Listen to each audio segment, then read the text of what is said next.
đơm cầm ra rìa trầy nhomประการណាសូមក្រាបថ្វាយបង្គំព្រះធេរានុធេរៈគ្រប់ព្រះអង្គជំរាបសួរបងប្អូនទាំងអស់នេះចង់បង្ហាញអំពីដើមកំរើរាត្រីអ្នកខ្លះហៅកំរើគុំហើយអ្នកខ្លះទៀតហៅដើមបាយកញ្ញែងធំបាទប៉ុន្តែចង់បញ្ជាក់ភាពខុសគ្នាថាដើមបាយកញ្ញែងវាស្លឹកខ្លីៗដល់ដើមកំរើគុំកំរើអាទៀននេះស្លឹកវារាងវែងជាងបាទហើយយើងប្រើសម្រាប់លាយជាមួយថ្នាំផ្សេងបាទដូចជាថ្នាំកាពះថ្នាំសួរឲ្យបានគុណប្រយោជន៍របស់ដើមនេះគឺជួយសម្រួលសរសៃ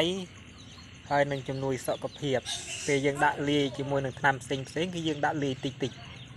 បើយើងដាក់ច្រើនវាអាចរាងក្តៅពោះបន្តិចបាទហើយដើមកំរើកុំនេះវាមានរសជាតិរាងល្វីងតិចបាទនេះខ្ញុំដកមកដាំក្នុងផើងទូម្ទេសសាមើក្តែងរស់